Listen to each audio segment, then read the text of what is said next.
What's up, guys? Great morning, great morning, great morning. I got some young men in here. Heard somebody say something about mighty clouds of something, but I wasn't sure if I was hearing the right words of what I heard, at least of what I thought I heard. Did somebody say something about growing up in the church? Yeah. I can't hear you. Ain't nothing like a little Jesus in your life. Everybody ain't nothing like it. Nothing like a little Jesus. You need it when you need it, though. Hey, I already understand. Me.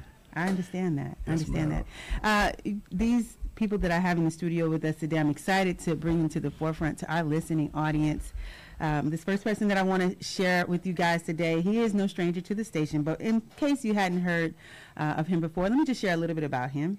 He founded Rec Shop Records in 1997, significantly shaping Houston's hip-hop scene with hits like Fat Pat's Ghetto Dreams and Big Mo's City of Syrup. Despite Fat Pat's tragic death, Rec Shop thrived, selling millions of albums and expanding into film with successes such as The Dirty Third. Today, he is revitalizing Rec Shop Records through Rec Shop Nation, an interactive platform for Southern hip-hop fans, ensuring the label's lasting influence in the music industry. He considers himself handsome, intelligent, and fun. Please welcome into our amazing studio, Mr. Dereck Dixon. Great morning. Good morning. Good morning. Happy to be here again. How you doing? I'm blessed and highly favored. So glad to have you in the studio with us today. And you didn't come alone. This next person that you have, he is spontaneous. He is caring. He is unpredictable. Please welcome to our amazing studio, Mr. Kewin Guillory. Great morning. Hello. Hello, city. And then next to you is someone who is passionate, happy, and dedicated, Mr. Gaylon Hyder. Great morning. Good morning, 102.5. We're so glad to have the three of you here in the studio with us today, for good reason. Mr. Dixon, you've got some exciting things happening here in Houston and beyond. And for someone who is just hearing about you, I've just shared a little bit of your bio, but could you give us a little more about you?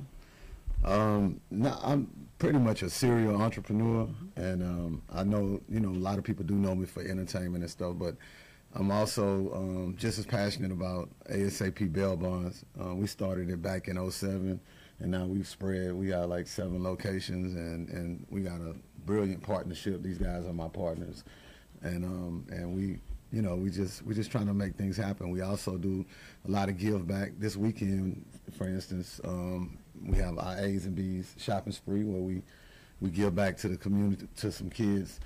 We mostly focus on kids that make A's and B's, but also have like challenges in their life and stuff. So I try to reward kids that still can be successful academically, even though they might be challenged with stuff. So yeah, that, and then and then of course the entertainment stuff, man. Still pushing it with that. Got a new project with Zero coming out.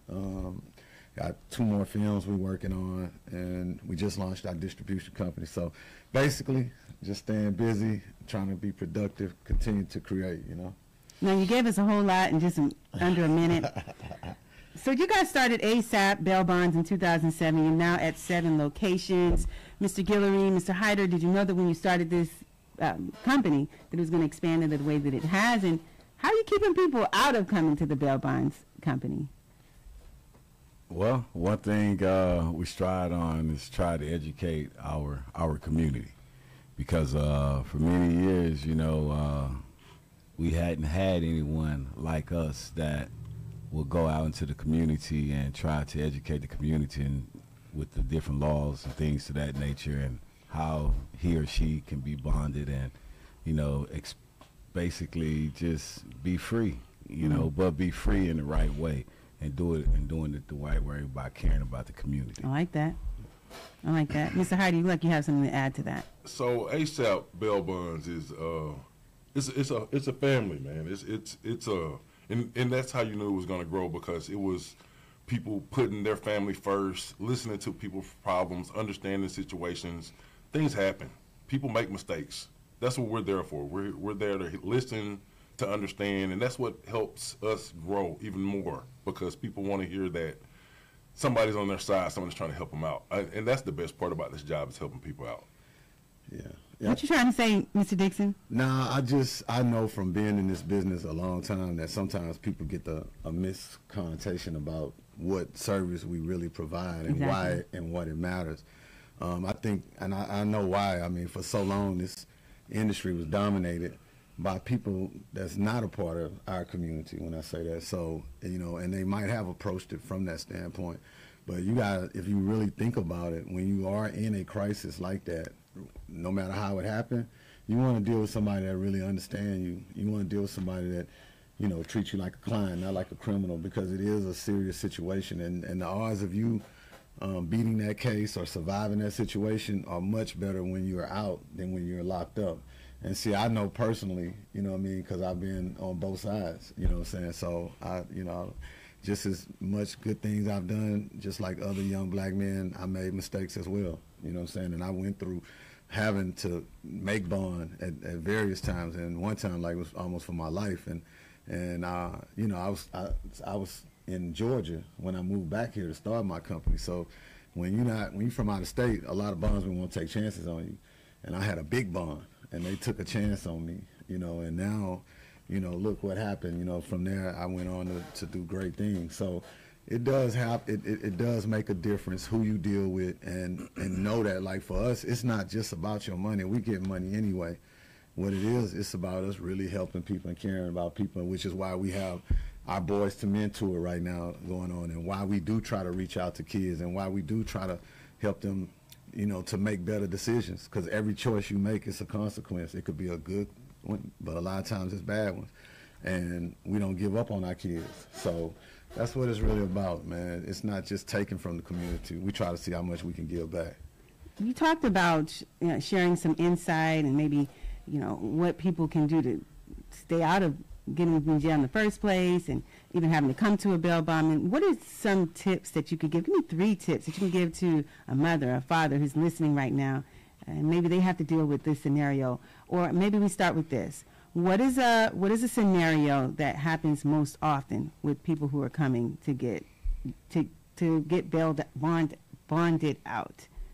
Is there any scenario that comes to mind that happens most often than other incidences? There are a lot of situations where parents are panicking, and we not only become bail bondsmen, we become a person that kind of calm people down. The situation could be frantic at times, and we know as a bail bondsman, you know, if we were in that situation, we want somebody to kind of calm us down. And that's one of the biggest things we have to do, is understand the situation and react to the situation. So, I mean, a lot of times people call and they expect someone to be angry, and sometimes we got to calm them down. Or they want somebody to be on the same level as them as far as energy, and sometimes you got to go a different direction with that, because we got to figure out the best solution to get this done. So sometimes they call and they want stuff to go fast, and we got to explain, hey, we got to, it's not us. We got to kind of slow everything down. It's not going to be that easy. And we just explain that. The biggest thing is educating the situation. So if you don't know, and, you know, when you call us, we kind of slow it down and explain it step by step so you can understand the process. I like that. All right, that's a great tip. Anybody else want to add to some ways that when people come to you, what's an approach that they need to take before they come talk to you? Just what is some insights, some tips you can give us? You said calm down. All right, we got you there. What else? One thing, we train our employees and ourselves to listen. Mm-hmm. And it's hard sometimes, because you sitting up there and everybody they want to tell you their case. Mm-hmm. And they, you know, I didn't do it. They want to try to explain the whole case.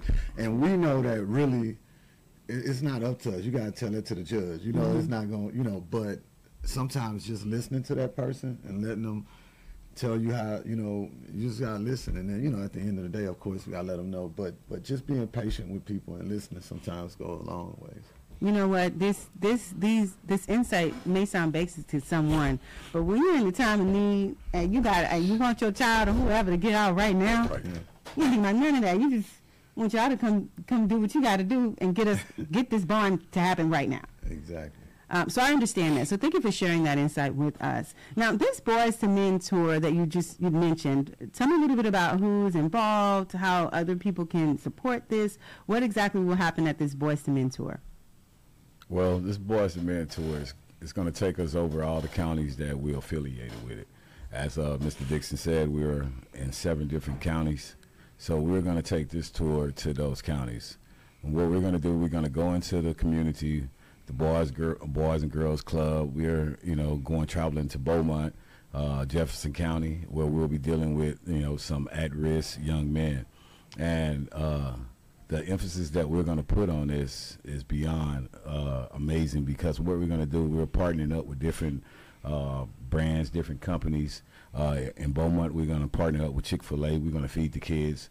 We're coming out to give them gifts, not just give them gifts, but if we can change one or two of those kids that they don't have to come through our door, we even did our job. So our emphasis is to not let those kids come through our door. Let's build them up so they don't have to, so we don't have to see them, and they understand that there's two sides of the law, and let's be on the good side. And to we also we creating an experience for them. So even though we're not just lecturing and doing the typical parent stuff, we have a unique set of backgrounds. All of us have some unique things about us that we come from. Like myself, I come from entertainment, as well as that's my cousin Kewin. We've been building artists together for 20 years, and we have the music side. Gaylon played professional football. And then, for instance, because that's tomorrow when we are in Beaumont, we got, the head coach of the football team. We got one of the guys from the city council coming, and that head coach played professional football. So we try to, take our backgrounds and other things that might be appealing to those kids, and also mix it in with other people from those 7 different communities to try to put something together. So they see Coach, they see a trusting face, somebody that everybody knows. So it's just trying to create an experience and trying to give something back. I know even for myself in particular, I just felt like I wish more people would have, adult men would have taken us a little bit more time, and maybe I wouldn't have made some of the mistakes that I even made. I really appreciate you sharing your story, Mr. Dixon. I think someone listening today can relate and feel like, okay, this guy, I can trust what he's saying. I can trust even going to ASAP bail bonds if I have to. I think that's important. We all want to get, the help that we need immediately, but we also want to deal with people that we feel can do the job well with what's the word I want to use? Consideration, and someone who he actually cares, about what happens at the end of the outcome. Mr. Guillory, Mr. Hyder, Mr. Dixon has shared a story of why he had an incident, had a bail bond take a chance on him. Is there any personal story that either of you have that makes you connect with ASAP bail bonds, or is there anything you'd like to share about a personal experience? Personal experience would be, I kind of got tangled up a little bit, in my past. Most definitely a bonding company helped that situation a lot easier than, sitting in jail, dealing with the situation. To me, bail bondsmen, everybody should know a bail bondsman. It's all kind of situations we can help you out with. DWIs, traffic tickets, whatever. If everybody, a good person can easily, commit a crime without knowing they're committing a crime.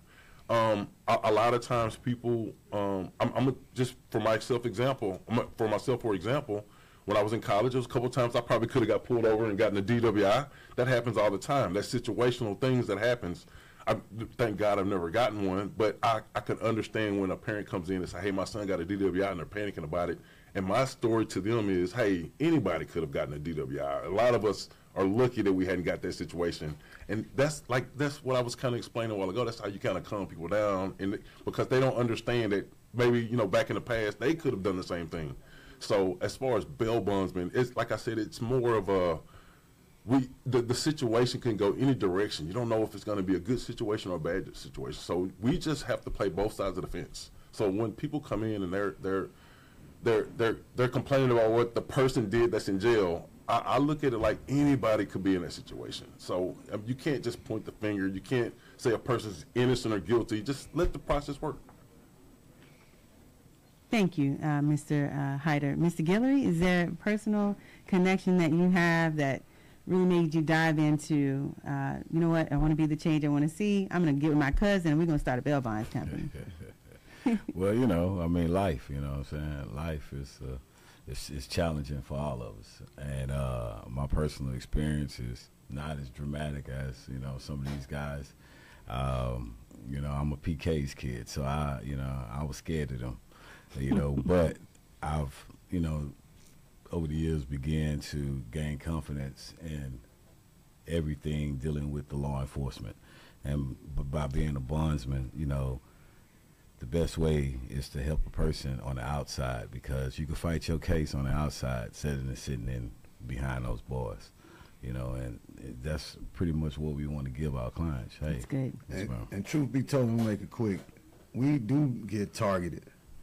You know what I'm saying? As a race of people, our kids are more likely to, you know, be put in situations that make it easier for them to make mistakes. They're being watched more. You know what I'm saying? Like, it's just a harsh reality about our community. So, you know, I at first I didn't want to get in this because I always looked at this like that's the laws, or you know, they're bad people and stuff. And after I actually really started looking at it, I'm like, nah, we're not. We're here for the people. And you know, like I said, thank God we don't do this to prosper like that. We do this, and it's no difference. If you get in trouble, you need a lawyer, you know, but nobody's saying the lawyer is wrong. You know what I'm saying? Like, you get in trouble, there are other people that play a role in helping you through this problem, but I think a lot of the focus is on that the bail bondsman is the bad guy for some reason, when there's no difference in us and the lawyer. You know what I'm saying? The lawyer, you got to pay them. They don't work. I mean, don't get it twisted. You can get something for free. You can get a PR bond for free. But in terms of the service that's provided with helping you accomplish your freedom, is not much difference in what we do and what a lawyer do. And that's why we look at it like that. We're not predacious about it at all. And we just care, man. So, like I said, it's something I've been doing almost 2 decades now. And I'm very proud of what we built, proud of how the service we provide.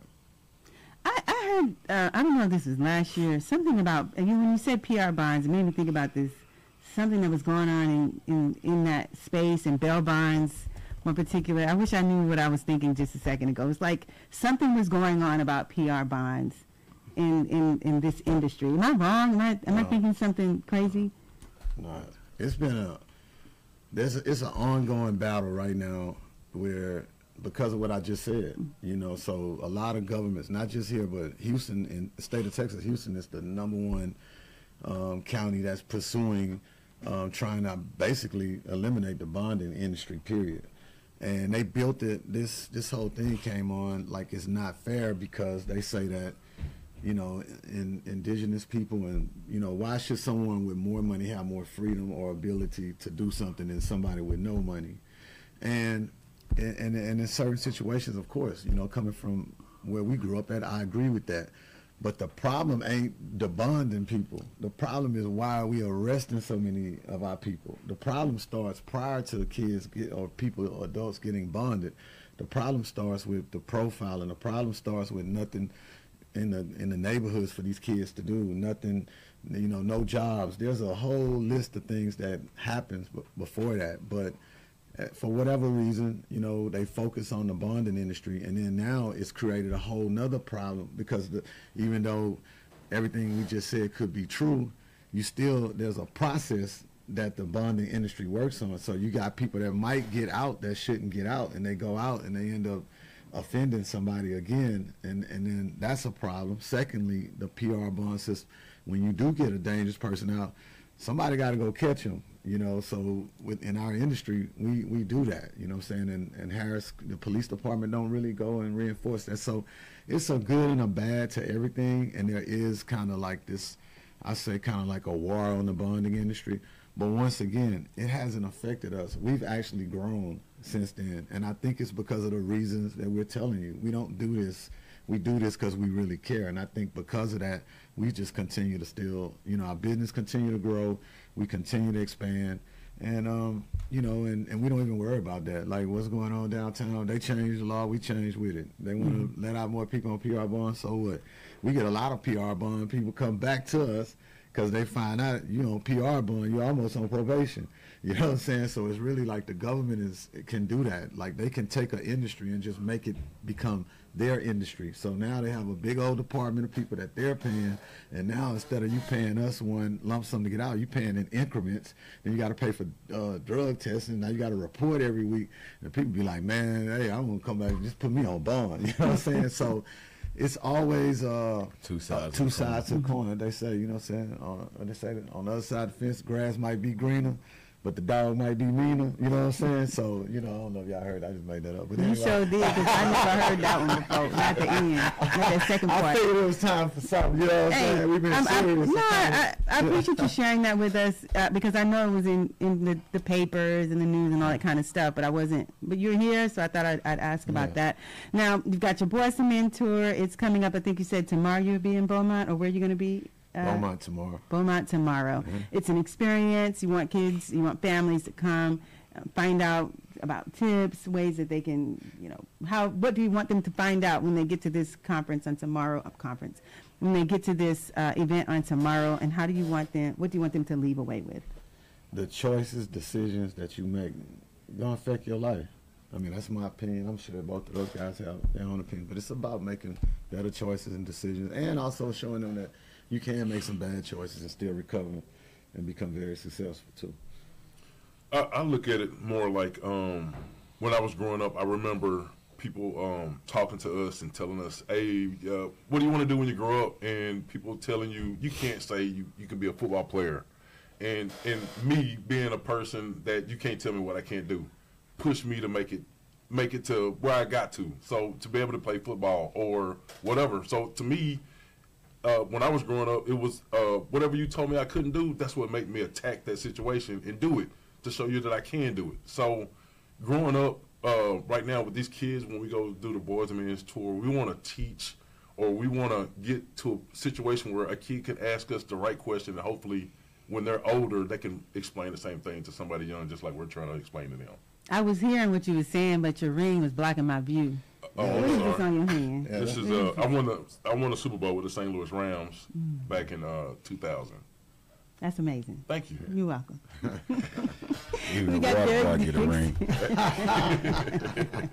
We got Dereck Dixon, Kewin, Guillory, and Gaylon, Hyder. They're here today talking about their Boys to Men tour that's coming up starting tomorrow in Beaumont, and they're going to go in all of the cities where their location is. And so you'll be in Beaumont. I don't know. What are the other cities you'll be in? We got Beaumont. We got Jefferson County, Wharton County. We're going to go to Galveston County, Brazoria County, Fort Bend County. So pretty much all the areas that we're Great. It's Greater great. Houston area, Liberty, everywhere. We everywhere. I love it. Hey, guys, we do have to wrap this interview up. I really appreciate what you're sharing here with our audience today.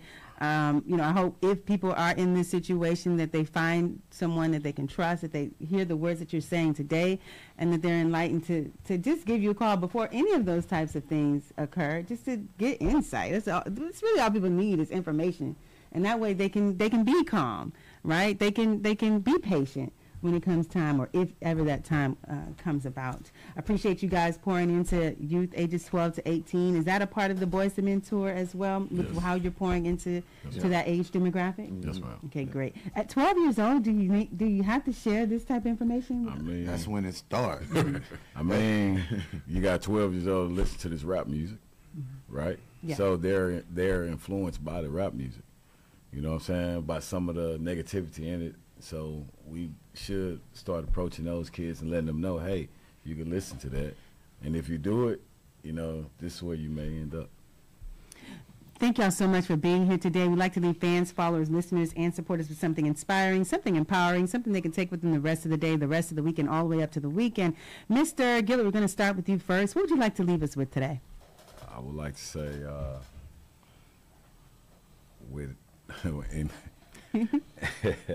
right off the bat, I would just like to say, you put God first, all things are possible. Mm-hmm. And how do we find you? You can reach me at KeyCode97 at Instagram. Okay, we'll look you up. Mr. Gaylon, Hyder, leave us with something inspiring, something empowering, something we could take with us the rest of the day, the rest of the weekend, all the way up to the weekend. I'm gonna just say one word: live. I think that's the biggest thing. Sometimes we forget that we're breathing, that we're alive. Live. That's what I want to explain to everybody. Hey, go out there and have fun. We're put on this earth for a reason. Let's have fun. Let's do it. How do we find you? Mostly on Facebook, TikTok. You can find my name. My name is Gaylon Hyder. You can find me on there. It's not a problem. Awesome. Dereck Dixon, what do you want to leave us with today? You know what I'm saying? Put a purpose behind your passion. You know what I'm saying? You know, like whatever you're pursuing, have a purpose behind it that's bigger than you and that's going to make other people's lives better. Like, you know, we here to give. And the more you give, the more you get, you know. And how do we find you? At ReckReal, ReckReal on Instagram. Hey guys, look, I'm going to leave you with the same thing I always leave you with. Be the change you want to see, and if not you, who? If not now, when? This is the Amanda Sapp Morning Show on Amazing 102.5 FM. Until next time, we're out.